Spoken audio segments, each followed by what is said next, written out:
안녕하세요. 꿈라디오 도윤에 오신 것을 환영합니다. 올해로 60줄에 접어든 여자입니다. 이제 나이가 들어 기억들이 흐려졌지만 그날의 기억만큼은 여전히 선명합니다. 제 이야기가 많은 분들의 가슴에 와닿을지 모르겠지만 부족한 실력이 남아 천천히 써내려가 보려고 합니다. 저는 가난한 집에서 태어났습니다.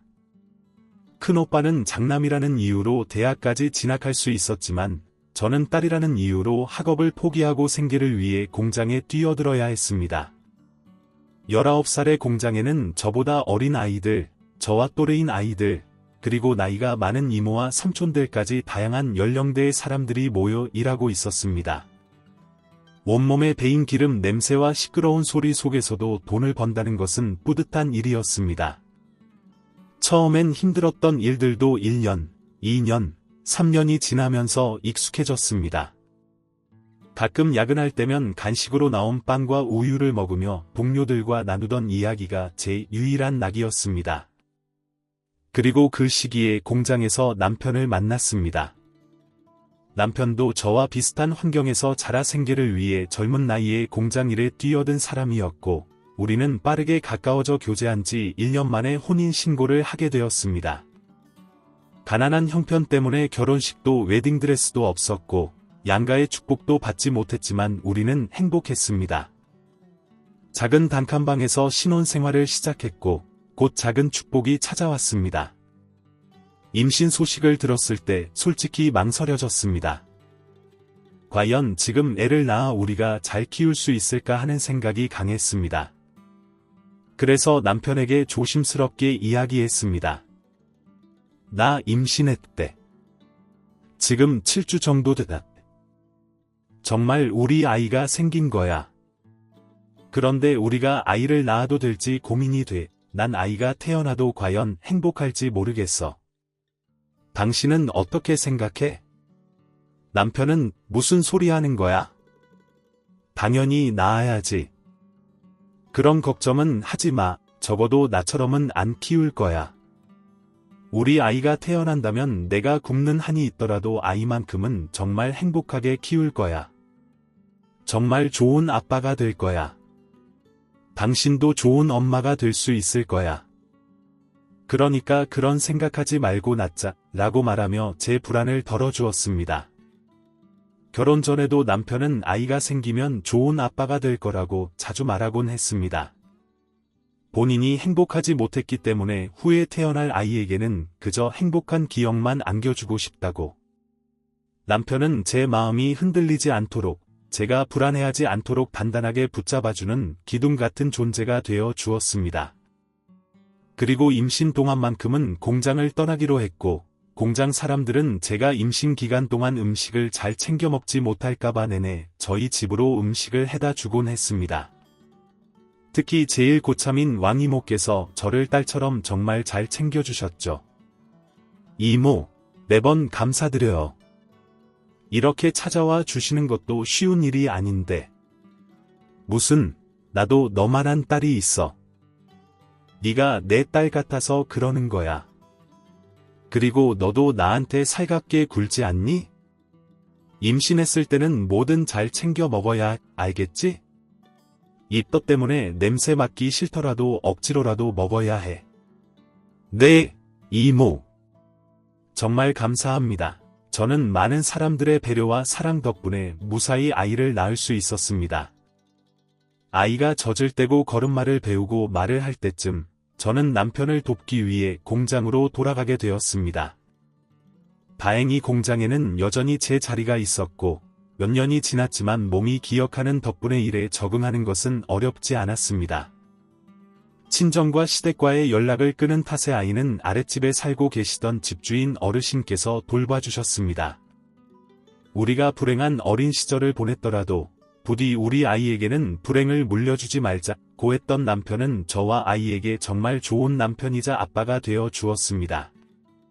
퇴근 후 지친 몸으로도 항상 아이를 들쳐업고 비행기를 태워주었고 시간이 나면 헌책방에서 가져온 동화책을 읽어주기도 했습니다. 일을 나가지 않는 주말에는 마당에서 공놀이를 하며 자라나는 아이에게 행복한 기억만 심어주었죠. 그렇게 시간이 흘러 아이가 초등학교에 들어갈 시기가 되었습니다.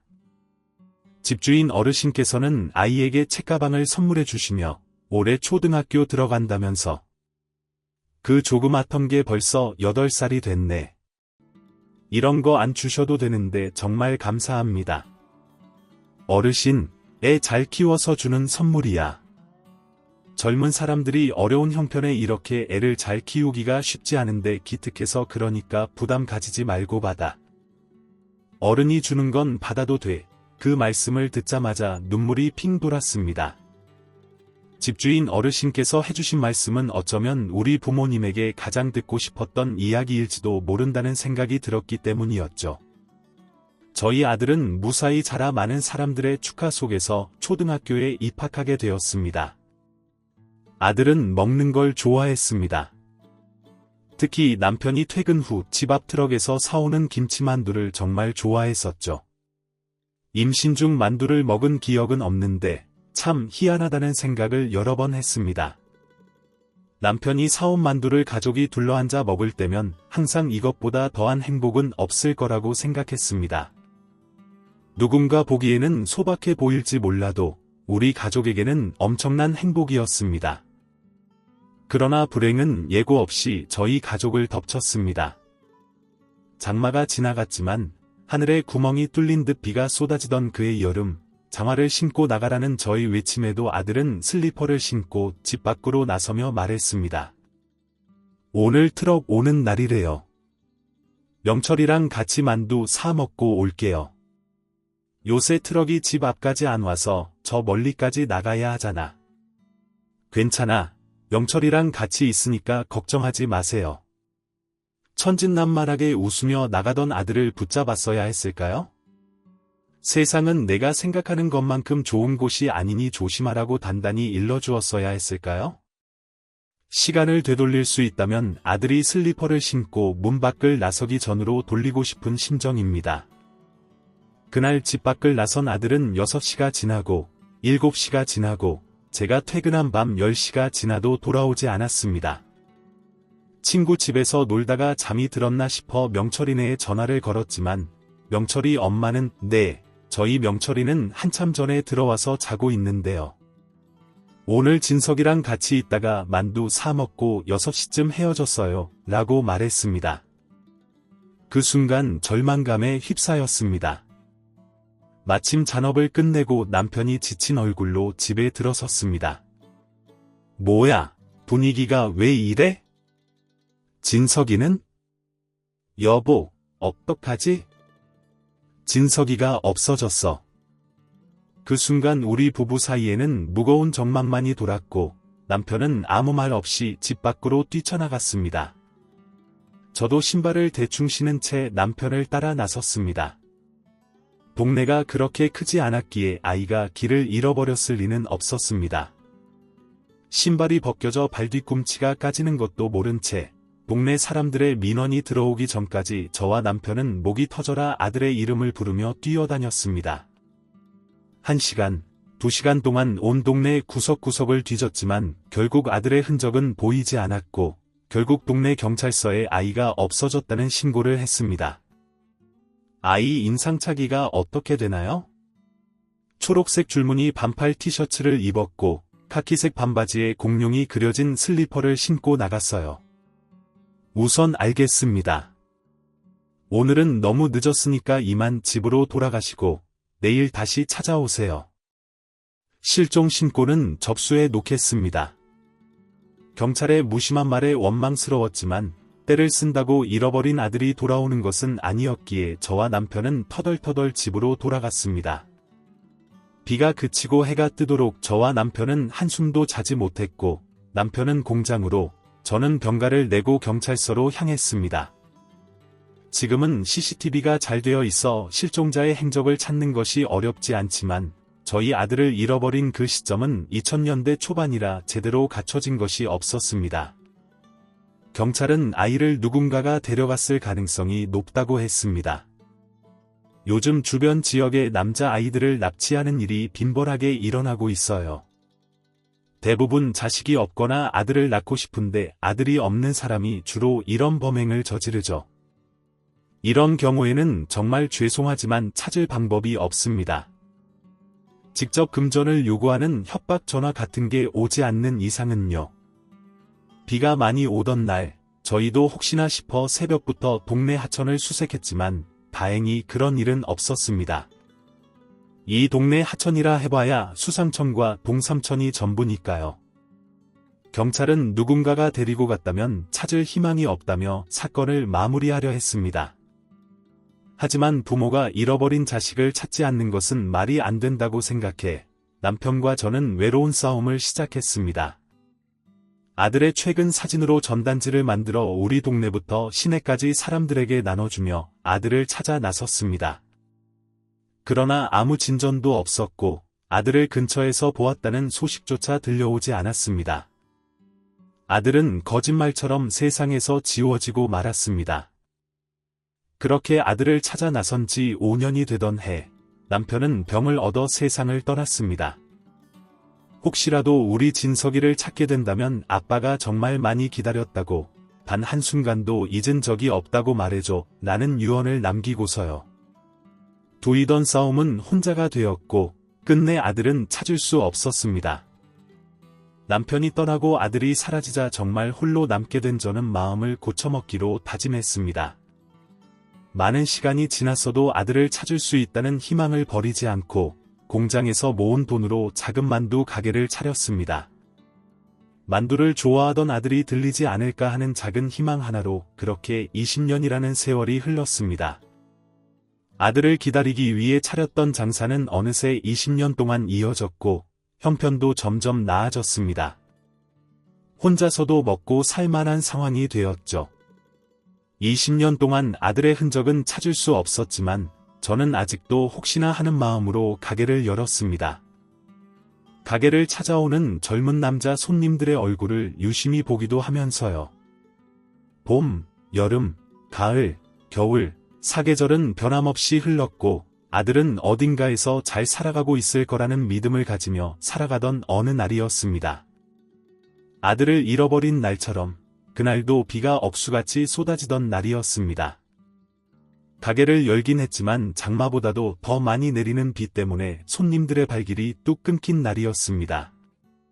오늘 장사는 이쯤 하고 들어가야 하나 싶은 생각이 들던 찰나 안개까지 끼어 흐릿한 바깥에 작은 무언가가 움직이기 시작했습니다. 강아지나 고양이 같은 동물인가 싶어 문을 열고 바깥에 나갔는데 경악을 금치 못했습니다. 세상에, 꼬마야. 그 작은 움직임의 정체는 바로 한 아이였습니다.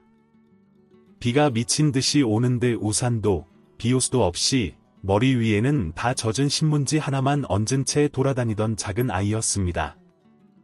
깜짝 놀라 아이를 다급히 부르며 가게 안으로 들어오라 손짓했습니다. 제 말을 알아들은 것인지 아이는 종종 걸음으로 달려와 가게 안으로 들어왔습니다. 밝은 곳에서 마주한 아이의 상태는 그야말로 각관이었습니다.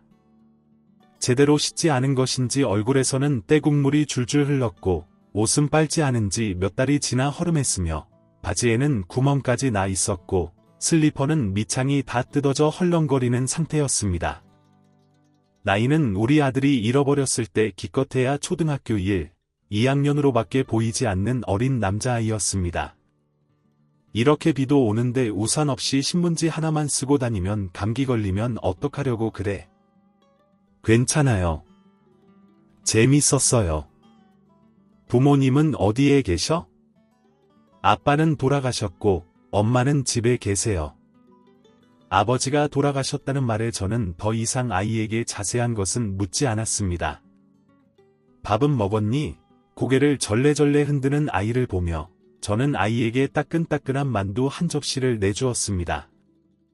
배가 많이 고팠던 모양인지 아이는 앉은 자리에서 만두 6개를 허겁지겁 먹어치웠습니다. 앙상하게 마른 팔다리로 보아 밥도 제대로 챙겨 먹지 못하는 듯 보였습니다. 그렇게 맛있어? 천천히 먹어 채알라.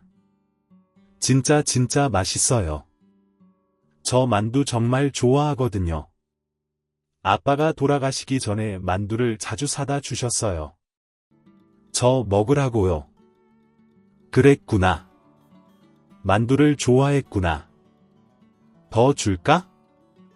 혹시 싸주실 수 있나요? 조심스럽게 묻는 아이에게 고개를 끄덕이고는 찜통에 있는 만두를 모두 담기 시작했습니다. 많은 양이었지만 알아서 먹겠거니 생각하고 검은 봉투에 양껏 만두를 담아주었습니다. 그리고 근처 구멍가게에서 아이의 몸에 맞을 만한 비옷을 사서 입혀주었습니다.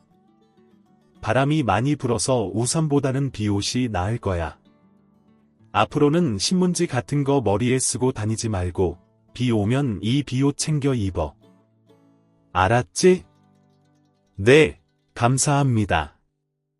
다행히 비옷은 아이의 몸에 딱 맞았고 앞으로는 비옷을 잘 입고 다니라는 당부와 함께 아이는 만두가 가득 담긴 봉지를 품에 꼭 안고 가게를 떠났습니다. 조그마한 체구를 가진 아이는 마치 20년 전 잃어버린 진석이를 보는 듯한 착각이 들었습니다. 어디 사는 아이인지는 잘 모르겠지만 이 근처에 산다면 꼭 다시 한번 마주치고 싶은 아이라고 생각이 들었죠. 그리고 그날은 비가 그치지 않아 장사를 일찍 마무리했고 다음 날이 되자 언제 그랬냐는 듯 화창한 날씨가 저를 맞이해 주었습니다.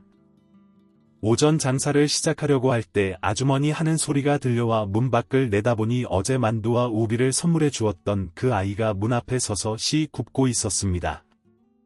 만두 3개에 1,000원이에요. 응, 3개에 1,000원. 그런데 너한테는 아줌마가 특별히 돈 안 받을게 왜요? 저 돈 가지고 왔는데 아이는 주머니 속 꼬깃꼬깃하게 접힌 1,000원을 내보이며 시무룩한 표정을 지었습니다.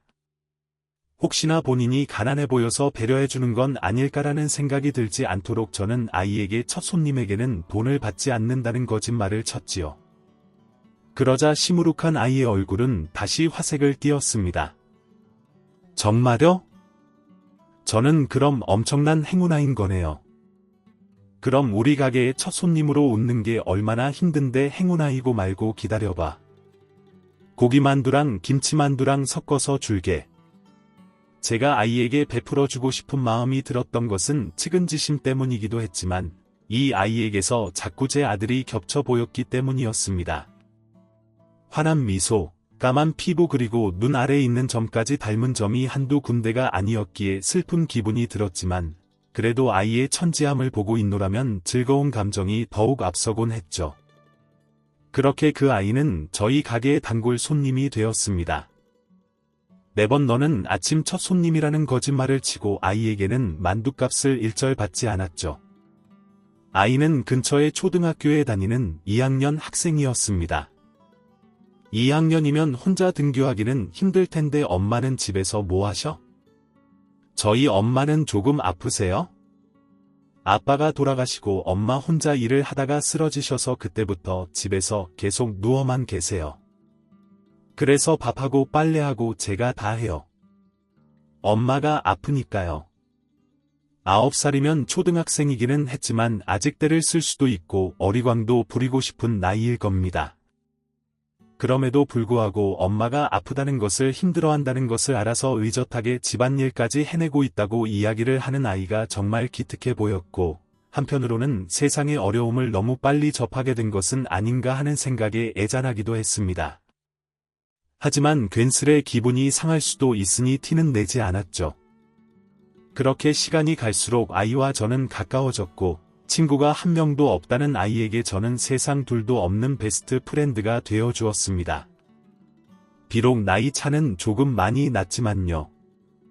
아이는 등굣길과 하굣길 하루 2번씩 저희 가게에 들러 만두를 먹고 갔고 등굣길에는 첫 손님 그리고 하굣길에는 마지막 손님이라는 명분 하에 매일매일 아이에게 공짜 만두를 제공했습니다. 차츰차츰 살이 붙어가는 아이의 모습을 보면서 속으로 뿌듯함도 느꼈죠. 그러던 어느 주말 여느 때와 같이 아줌마하며 올 시간이 지났는데 아이는 점심시간이 지나도록 얼굴을 비추지 않았습니다.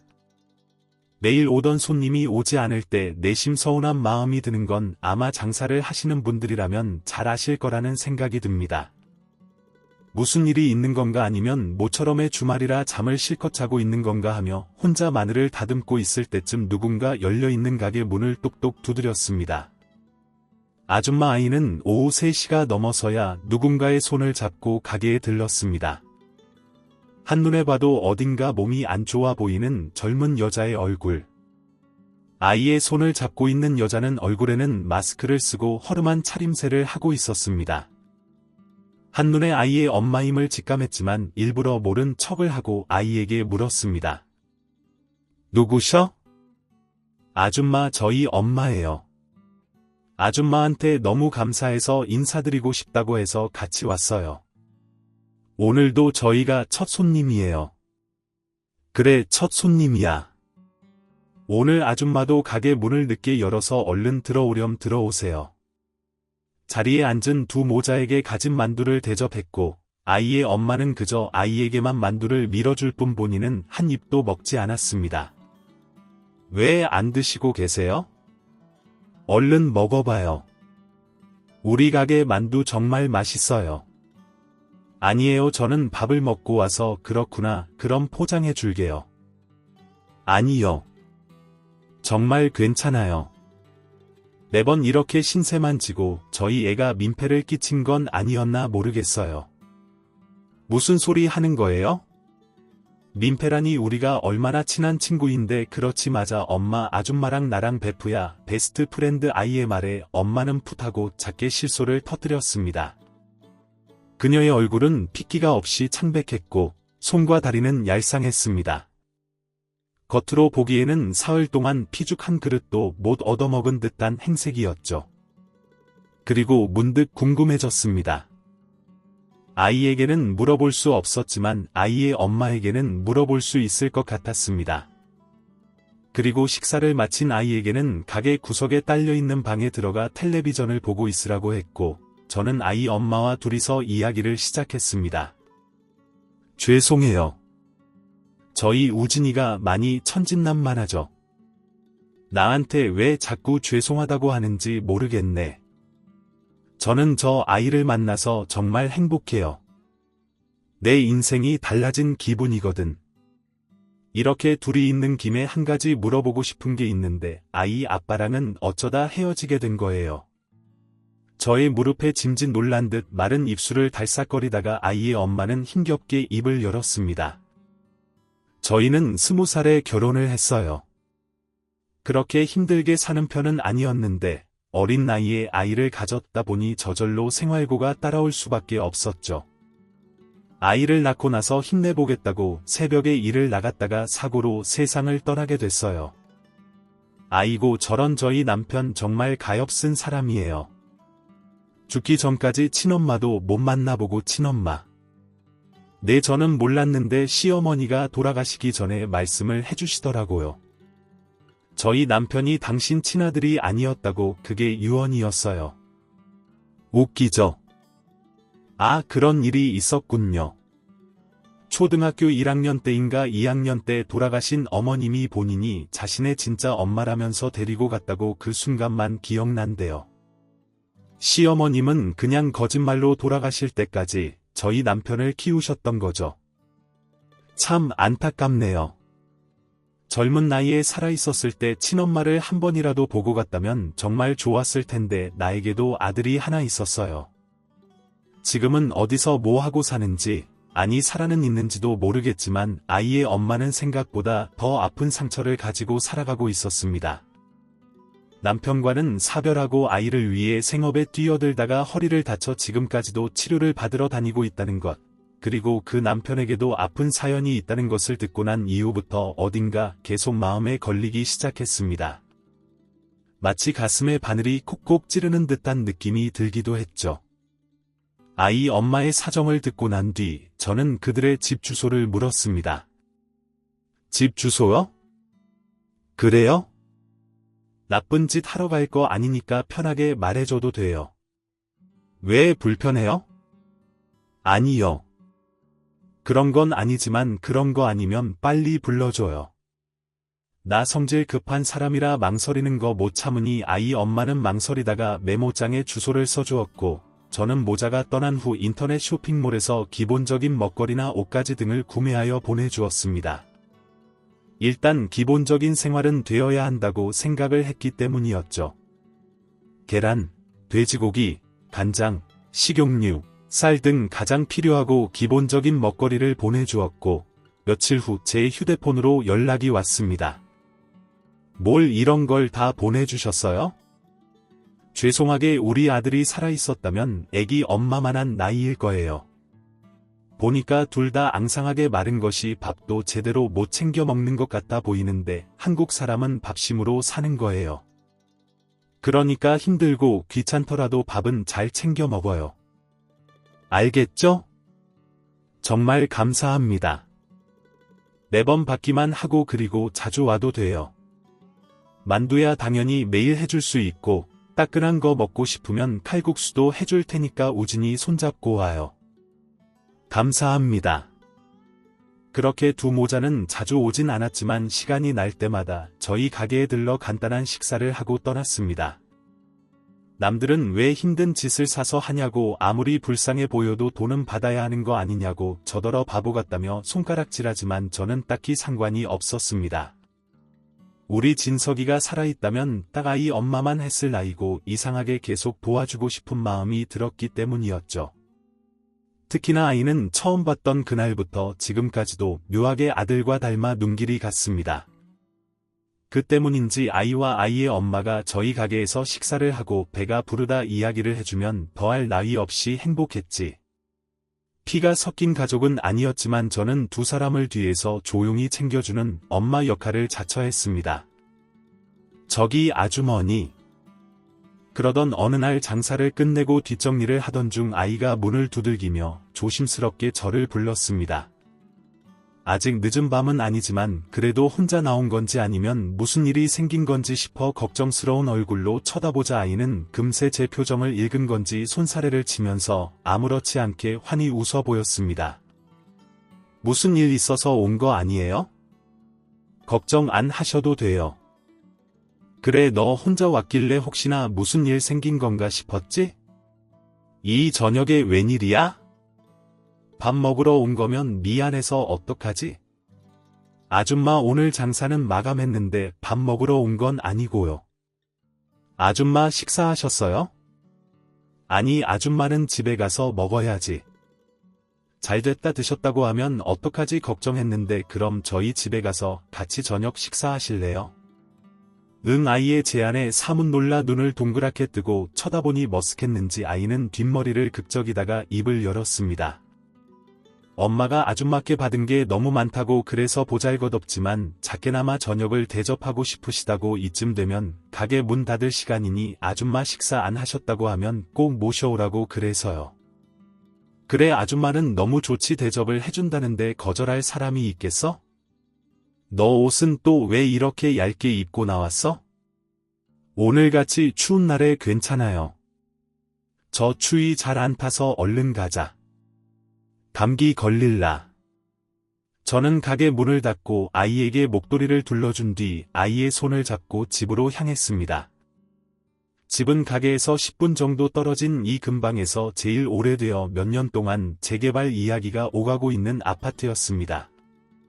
엘리베이터는 꽤 자주 고장나는 편이지만 그래도 저희 집은 3층이라 엘리베이터를 타지 않아도 된다는 아이의 말과 함께 계단을 올라 아이의 집 앞에 멈춰 섰습니다.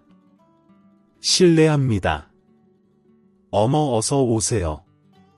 셋이 살았다기에는 턱없이 좁아 보이는 집 그리고 문 입구에 걸려있는 가족 사진 빛바랜 벽지와 이곳저곳 들떠있는 장판이 저를 맞이했고 그녀는 음식을 하다가 고개를 빼꼼 내밀어 제게 인사를 건넸습니다.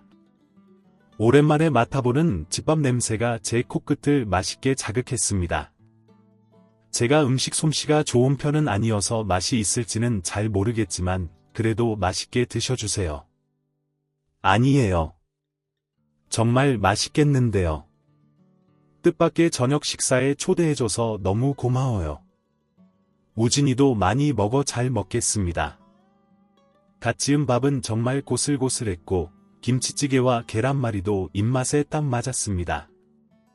전혀 예상하지 못했던 저녁 식사 자리였지만 이상하게도 전혀 불편하다는 느낌이 들지 않았습니다. 짧다면 짧고 길다면 긴 그 몇 개월이라는 시간 동안 이 두 사람과 유대감이라도 생긴 것이었는지 마치 제가 원래 이 집안의 구성원이었던 것처럼 자연스러운 식사와 대화가 오갔습니다. 아이 엄마의 얼굴에도 오랜만에 혈색이 돌았죠. 식사를 끝내고 아이 엄마와 둘이서 커피를 한잔하고 있을 때쯤 아이는 본인의 방에서 커다란 앨범 하나를 들고 나왔습니다. 먼지가 뽀얗게 내려앉은 앨범은 사람의 손을 탄 지 오랜 시간이 지난 것 같았죠. 아이 엄마는 난감한 표정으로 우진아 이건 왜 가지고 나왔어? 도로 집어넣고 와. 어서 왜 아줌마 우리 아빠 사진 볼래요? 우리 아빠 나랑 진짜 똑같이 생겼어요.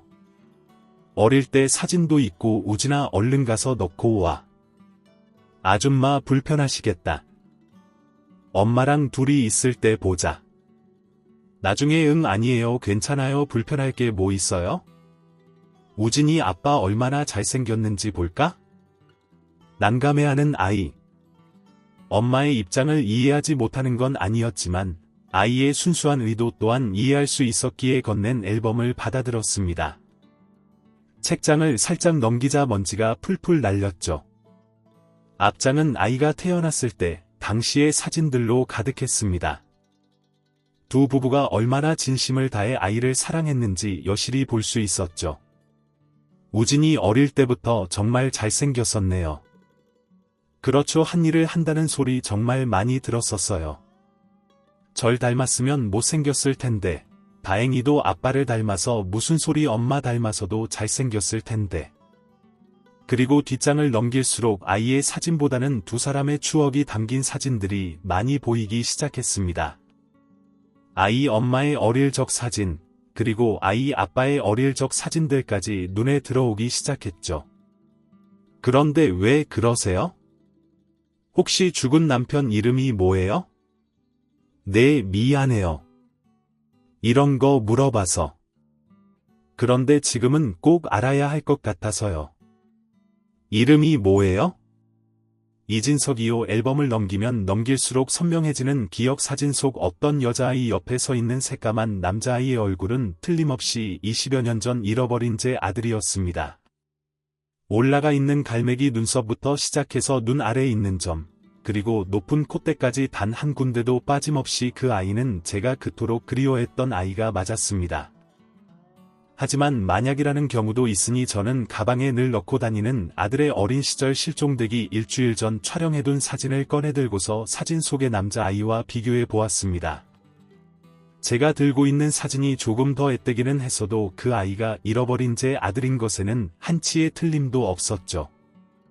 그 사실을 알게 된 순간 숨도 쉴 수 없을 정도로 가슴 속에서 뜨거운 무언가가 울컥받쳐 올라오는 기분이 들었습니다. 사진을 보며 아무 말도 하지 못하고 있으니 그제서야 무언가 잘못되었음을 느낀 것인지 아이 엄마가 걱정스러운 표정으로 제게 물어봤습니다. 왜 그러시는 거예요? 저희 애들 아빠랑 아는 사이세요? 제가 그때 식당에서 잃어버린 아들이 있다고 했었잖아요. 기억나요? 네, 기억하고 있어요. 초등학생일 때 동네에서 잃어버리셨다고 그 아들이 이 아이예요.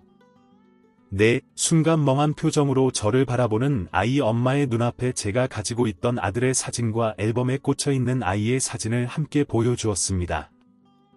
몇 번이고 사진을 번갈아 보던 아이의 엄마는 놀란 표정으로 입을 틀어막았죠. 그럼 진석 씨 친엄마가? 네, 맞아요. 죽기 전까지 그리워했다던 사람이 바로 나예요.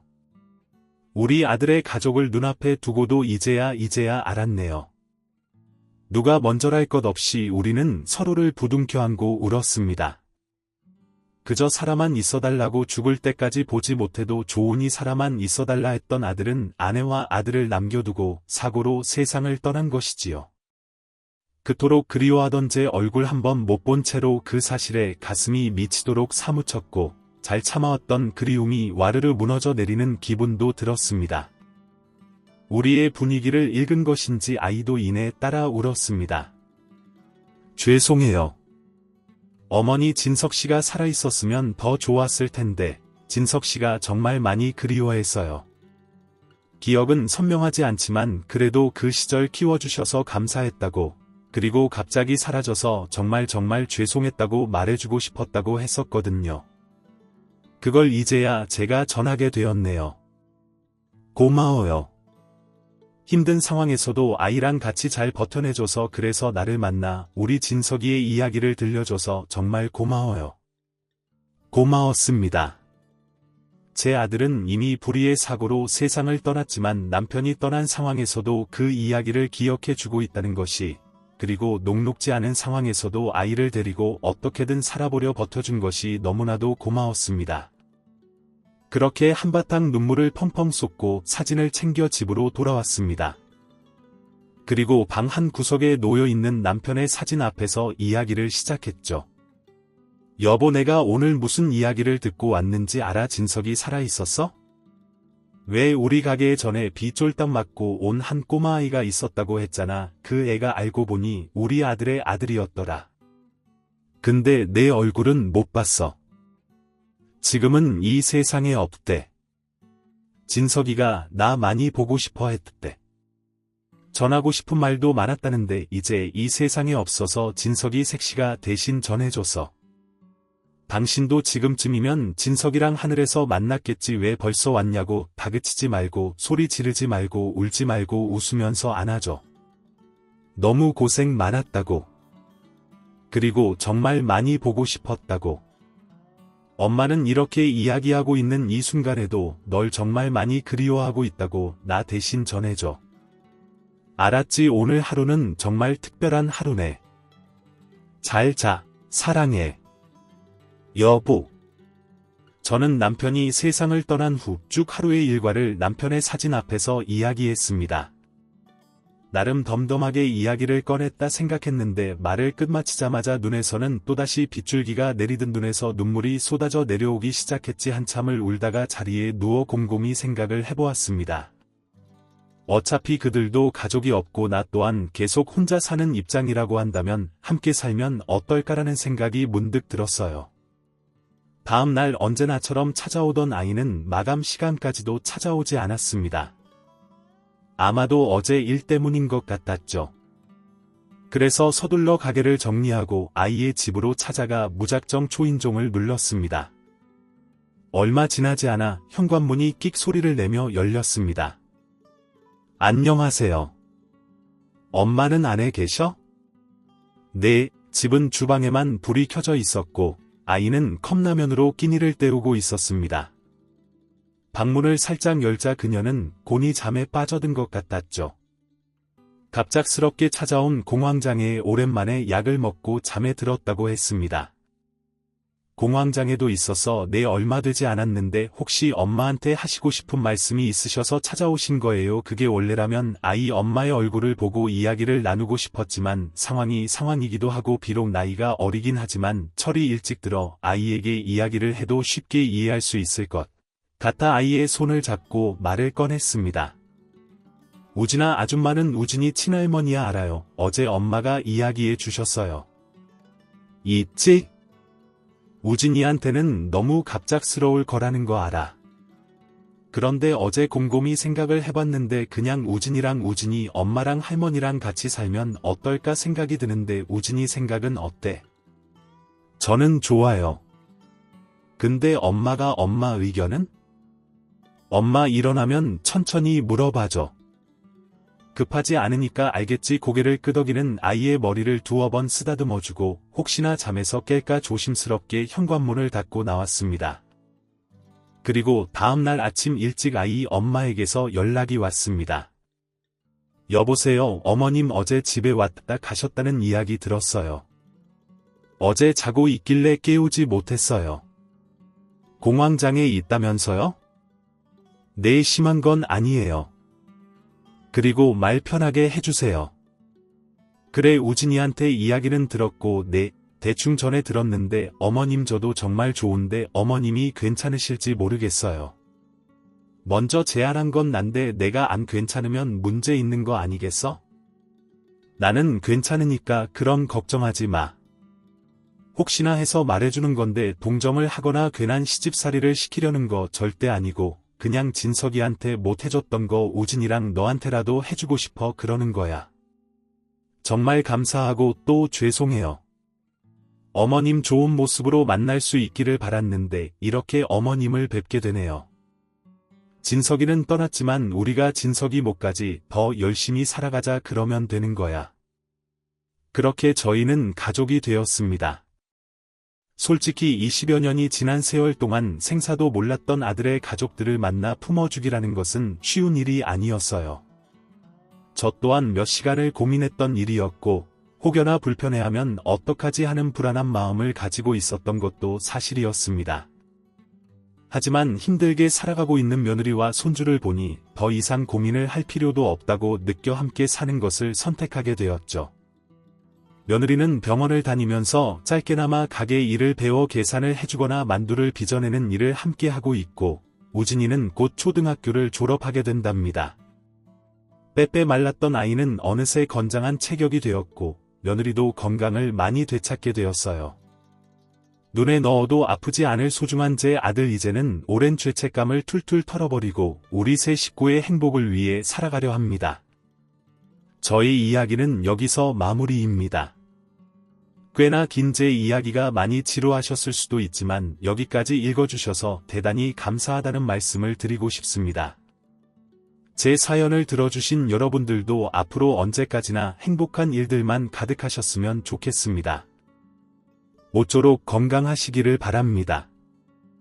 감사합니다. 지금까지 사연 들어주셔서 감사합니다. 사연이 재미있으셨다면 구독과 좋아요를 눌러주세요. 감사합니다. 안녕히 계세요.